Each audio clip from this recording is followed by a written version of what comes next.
Hi, do you ever hear a voice in your head that's pretty critical of you and puts you down frequently? Maybe it says something like, "Are you kidding? I can't believe you did that. You're such an idiot. How stupid can you be?" Those kinds of things. Well, that's your inner critic. Most of us have one, and it can be very challenging to deal with, but it's not your friend, and it's something that would be good to address if you want to make progress in terms of your relationships. Hi, I'm Dr. Julie, a psychologist and relationship coach, and today I'm going to talk to you about your inner critic, what it is, why it's such a problem, and I'll give you a few ideas on what you can do to address it. That inner critic is this persistent voice in your head that's criticizing you. It'll criticize your behaviors. It'll criticize your thoughts. It'll criticize how you feel about things. And it's not doing you any favors. If you do something wrong, if you make a mistake, it's going to say something like, "Oh, you should have known better," or "You're such a failure." And these thoughts, what the inner critic is telling you, is not being helpful. It's eroding your self-confidence and making it harder for you to make the changes or progress that you want to make in your life.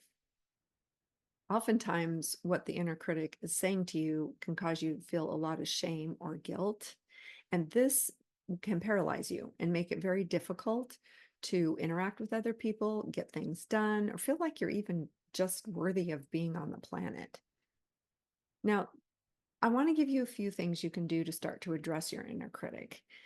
And if you've watched any of my previous videos, you're going to notice a pattern here. I like to talk about patterns because if we notice the pattern that we're engaging in, we can start to change the pattern and not worry about any given instance, because once we know that instance is just part of the pattern, we're just changing the pattern. We don't have to address the details of that specific instance. Okay, so naturally, the first thing you want to do is notice the pattern of your inner critic. Is your inner critic just a quiet little voice in the back of your head? Or is it maybe even talking to you in the third person or second person, like your mother might have said, like, "Oh, you should have done better," right? If you had a critical mother, that is. So notice how it's speaking to you. Notice the situations that it is showing up in. What kinds of things does it tend to criticize you for?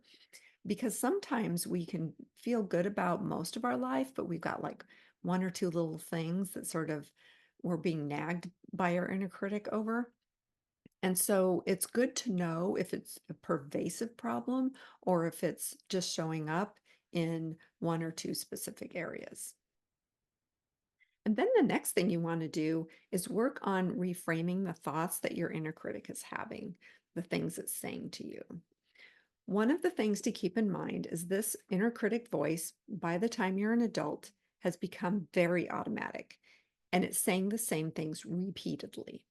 So you only are going to need to come up with a few things to test reality, to figure out what's really going on and come up with some ways to challenge what your inner critic is saying to you. So start with taking a look at what your inner critic is saying and asking yourself if that's the truth. Now, for some of us, when our inner critic is strong enough, it feels so true that we don't even think to challenge the veracity of what our inner critic is telling us. But when the inner critic is such an automatic voice, it has become very distorted. It's very focused on the negative, and it's very focused on your flaws or faults, or it's perceived the flaws or faults it perceives that you have, and it's not taking the full picture of your situation into account. And so if you ask yourself, well, what's the truth here? I want you to open up to the possibility that, yes, you may have made a mistake, but there's something to learn here, or there was a benefit to having made that mistake, possibly, or it's going to give you a chance to do something even better. So to open up the possibilities of things that your inner critic isn't considering. The other thing is to look at what assumptions your inner critic is making, assumptions about what other people are thinking, assumptions about what is going to happen because of whatever the situation is, and then challenge those. Because when we start making assumptions about things, we are generally wrong and we don't know that we're wrong. Sometimes we don't even know we're making an assumption. So those are just a couple of ways that you can work on challenging your inner critic. Sometimes it helps to get some good friend or maybe a coach or therapist to bounce this off of. So because if you get another perspective, it can help you get a better perspective on what's going on. Okay, the third thing you want to do, and this is very hard, it's like the opposite of your inner critic, is to start practicing some self-compassion. I've talked about this a lot in other videos, and that's because those of us who have a tendency to people please don't give ourselves a break very much. We don't give ourselves the benefit of the doubt. We don't give ourselves grace in certain situations. We think we're never doing enough. We're never good enough. We aren't, we're responsible for too much. And so we need to start inserting this self-compassionate voice into what's going on in our heads. And this is going to be things that you might say to your best friend who is in a similar situation. It's the things that are nice about you and what you're struggling with in the moment.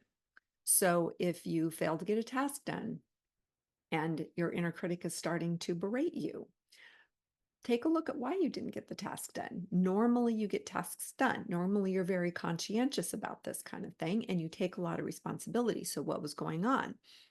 And look at the situation to help you understand better what was going on here, and don't let your inner critic tell you that you're being lazy or irresponsible. Finally, the fourth step is if throughout this process you start to notice, or maybe somebody's told you, that your inner critic is really causing you a lot of problems, pay attention to that. The inner critic can really interfere with your mental health.